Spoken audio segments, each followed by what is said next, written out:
close your eyes for a moment.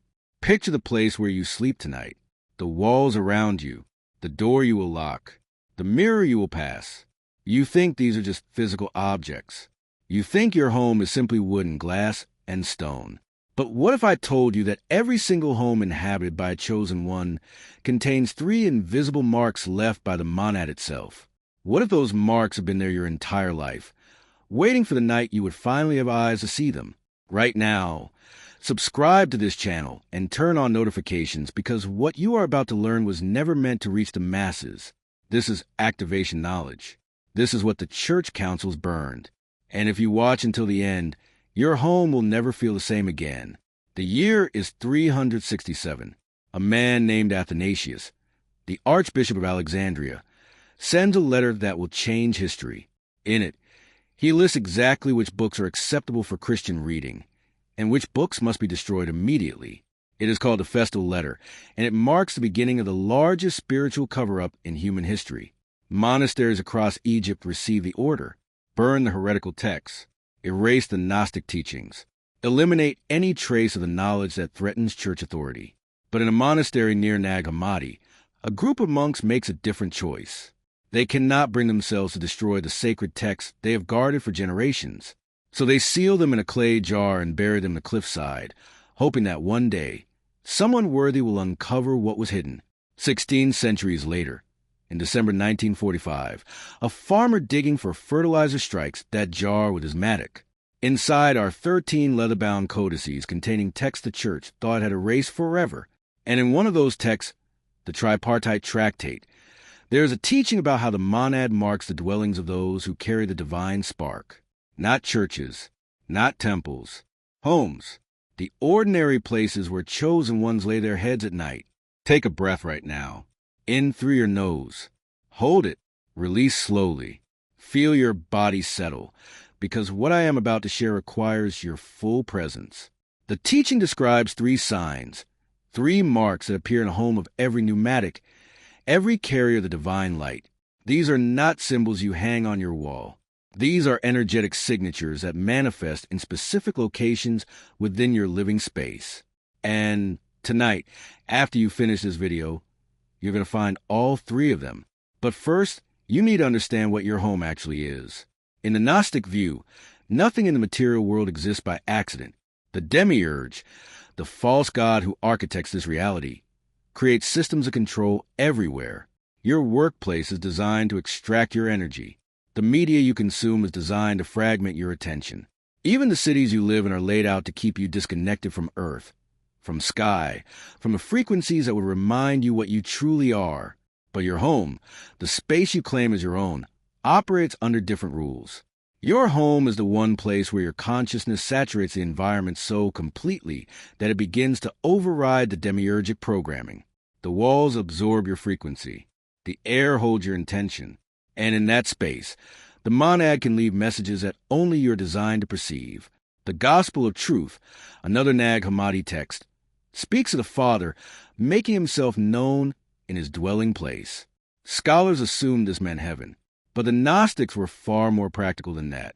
They meant the literal physical space where a pneumatic lives.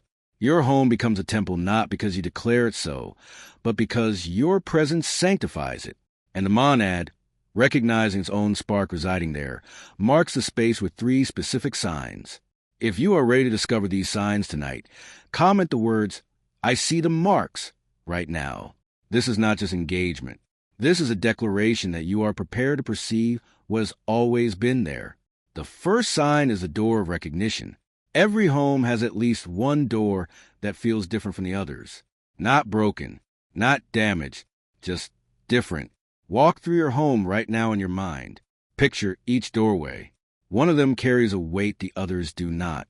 One of them seems to require an extra moment of pause before you pass through.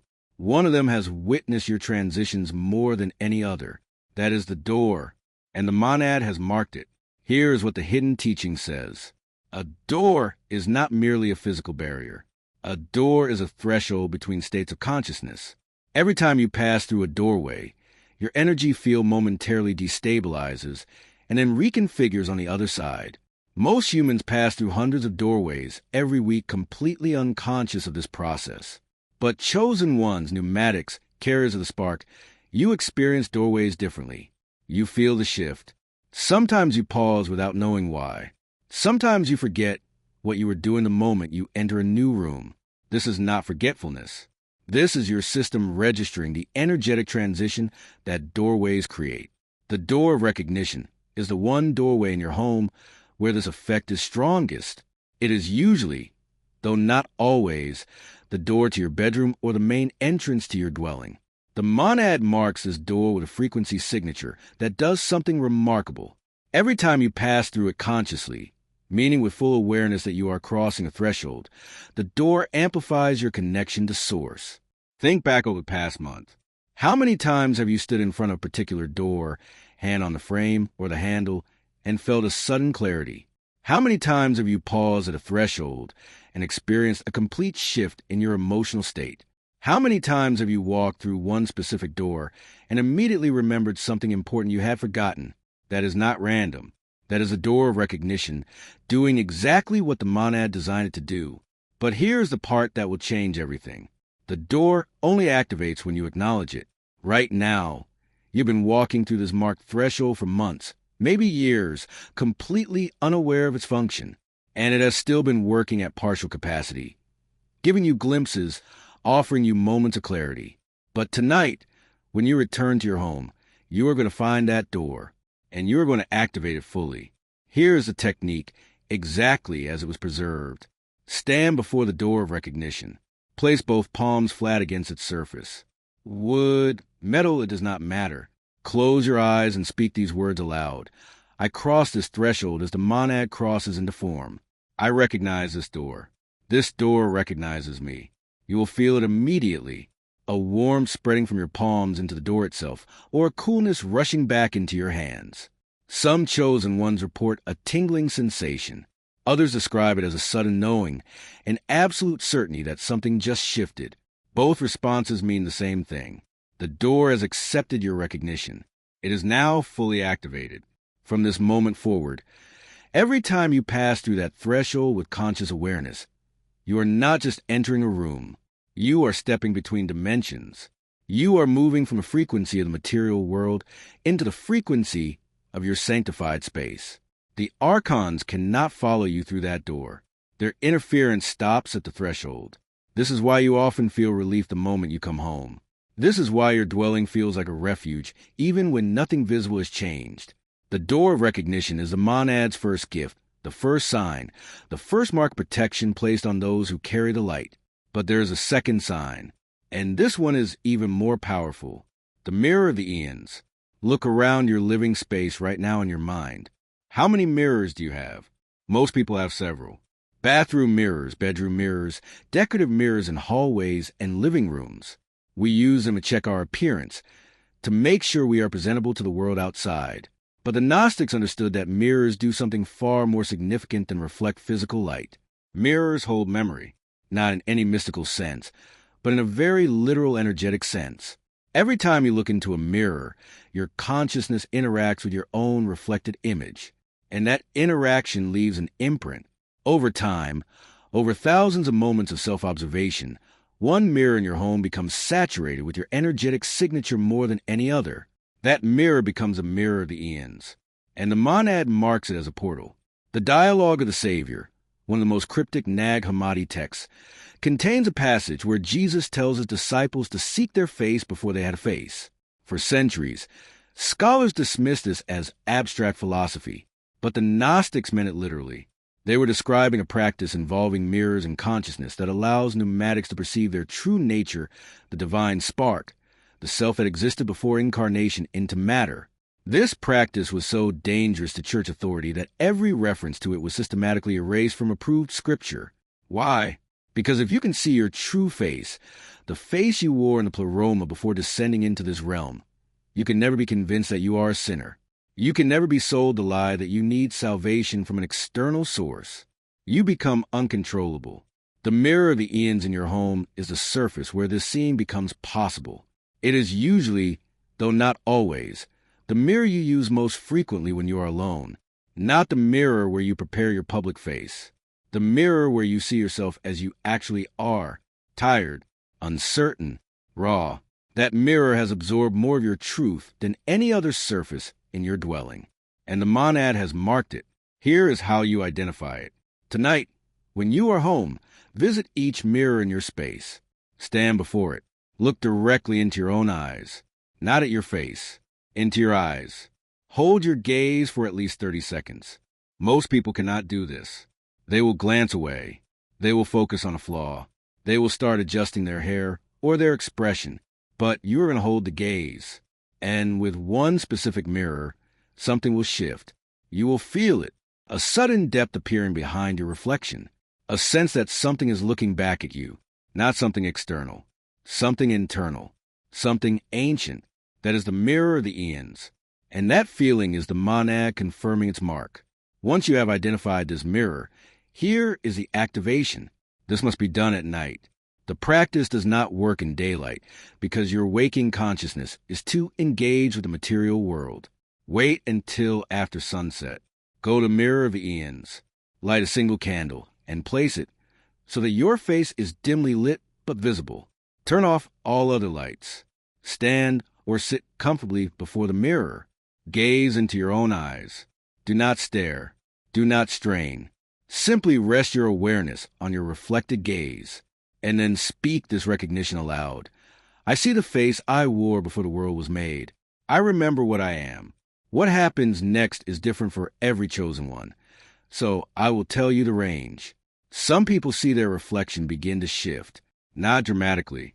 Subtly, the face may appear younger. It may appear older. Features may soften or sharpen. You are not hallucinating. You are perceiving yourself across multiple timelines simultaneously. Other people see light, a glow appearing around the head or emanating from the eyes. This is not a trick of the candlelight. This is your energy field becoming visible to your own perception. Still others experience the most profound version. The face in the mirror disappears entirely for a moment, and in its place, there is light, pure light, formless, infinite. This is the monad showing you what you are beneath the costume of flesh. If this happens, do not be afraid. You are not dying. You are remembering. Hold the practice for as long as feels natural. For some, that is 2 minutes. For others, 20. There is no correct duration. You will know when the session is complete because you will feel a gentle pull back into normal awareness. When that happens, blow out the candle. Place your hand over your heart and speak one word. Recognized. The Mirror of Eons is now fully activated. From this point forward, that mirror functions as a gateway. Anytime you need guidance, anytime you feel lost in the confusion of the material world, you can return to that mirror, gaze into your own eyes, and ask a question. The answer will not come in words. It will come as knowing, as clarity, as sudden understanding that bypasses the rational mind entirely. This is the second sign, the second mark the monad leaves in your home. But there's a third, and this one is the most powerful of all, the threshold of return. In every home inhabited by a chosen one, there is one location where the veil between worlds is thinnest. Not a door, not a mirror, a spot, a specific place, usually no larger than a few feet across, where the frequency of the pleroma breaks through into material reality. The Gnostics call these places thin spaces. Modern mystics sometimes call them power spots. But the ancient teaching gives a far more precise name, the threshold of return. This is a location in your home where the monad has opened a permanent portal back to source. Stand in that spot, and you are standing in two worlds simultaneously. How do you find it? You already know where it is. You have always known. It is the place in your home where you naturally go when you need to think. The corner where you sit when you are overwhelmed. The spot by the window where you stand when you cannot sleep. The chair where you feel most at peace. The space where time seems to move differently. You have been drawn to this location your entire time in your dwelling, and you probably assumed it was just personal preference. It is not. You are being called there by the monad itself. The threshold of return appears in different forms for different chosen ones. For some, it is near a window where natural light enters. For others, it is in the darkest corner of a room. Some find it in the center of their living space. Others discover it tucked away in a closet or a hallway. There is no pattern to its physical location, but there's a consistent signature to how it feels. Tonight, walk through your home slowly. Pay attention not to what you see, but to what you sense. You are looking for the place where the air feels different, where your breathing naturally deepens, where your thoughts quiet without effort, where you feel, even if just for a moment, that you are held. When you find that spot, stand in it. Close your eyes. Place both hands over your heart, one on top of the other, and notice what happens in your body. The threshold of return will announce itself through physical sensation. Most commonly, chosen ones report a warmth spreading through the chest. Some feel a tingling moving up the spine. Others experience a gentle pressure at the crown of the head. A few describe it as a sudden absence of weight, as though gravity has temporarily released its hold. All of these responses indicate the same thing. You are standing in the marked location. You have found the third sign. Here is what the hidden teaching says about this place. The threshold of return is not just a location. It is an anchor point. It is where your divine spark maintains its connection to the pleroma even while housed in material form. Every night while you sleep, your consciousness travels, not in dreams, beyond dreams. And every morning, you return through this threshold. You have been doing this your entire life without knowing it. But now that you know, now that you have identified the location, you can use it consciously. Here is the activation. Once you have found the threshold of return, you must claim it. This is not metaphorical. You must physically mark the space as yours, not with symbols, not with objects, with declaration. Stand in the threshold. Speak these words. This ground is holy because I stand upon it. The monad knows this place. I am home. You will feel the shift immediately. The air may seem to thicken. The light may appear to change even though nothing physical is moved. Some chosen ones report hearing a tone, a high-frequency ringing that lasts only a few seconds. This is confirmation. The threshold has accepted your claim. From this moment forward, anytime you stand in that spot with conscious intention, you have direct access to monad, not through prayer, not through ritual, through presence. Simply being in that location with full awareness creates an open channel. This is where you go when you need answers. This is where you stand when you need strength. This is where you return when the world has convinced you that you are small. Stand in the threshold of return and remember what you are. Let me tell you what changes after you activate all three signs. Your home stops being a place where you simply exist. It becomes a fortress, a sanctuary, a power center. The door of recognition protects your transitions. The mirror of the eons reveals your truth. The threshold of return anchors your connection to Source. Together, these three marks create a field of protection that the archons cannot penetrate. You will notice this in practical ways. People who drain your energy will suddenly feel uncomfortable in your space. They will make excuses to leave. They will stop visiting. This is not rejection. This is filtration. The monad frequency repels what does not serve you. You will also notice that your home becomes a place of accelerated manifestation. Decisions made within your sanctified space carry more weight. Intentions set at the threshold of return materialize faster. Clarity received at the mirror of the eons proves accurate. This is not magic. This is alignment. When you operate from a space marked by the monad, you are operating from source frequency. And at that frequency, resistance collapses. But I must warn you, the moment you activate these three signs, interference will increase. Not in your home. Outside of it, the world will seem more chaotic. People will seem more unconscious. Systems will reveal their corruption more obviously. This is not the world getting worse. This is you seeing it clearly for the first time. The archons cannot touch you in your sanctified space, but they will attempt to keep you out of it. They will create drama that demands your attention. They will manufacture emergencies that pull you away. They will use every tool available to keep you engaged with the material world and disconnected from your source anchor. Do not fall for it. Every single day, return to your three signs. Pass through the door of recognition with full awareness. Gaze into the mirror of the eons and remember your true face. Stand in the threshold of return and feel the monad holding you. These practices take minutes, but they recalibrate your entire frequency. Jesus taught this to the inner circle in private homes, not in synagogues, not in temples, in homes just like yours. The monad does not dwell in buildings made by human hands. The monad dwells where consciousness recognizes itself. And tonight, you have learned to see the marks that have been there all along. If this teaching has activated something in you, comment, "I found the signs right now." Let other chosen ones know they're not alone. Share this video because the algorithm suppresses content that threatens the system, and this knowledge must reach those who are ready. Like this video so it can find more pneumatics searching in the darkness. 3 signs. 1 home. The monad has marked your dwelling since the day you arrived. The door of recognition. The mirror of eons. The threshold of return. Tonight, you'll find them all. And tomorrow, you will understand why you were always meant to discover this teaching at this exact moment. Welcome home, chosen one. The monad has been waiting.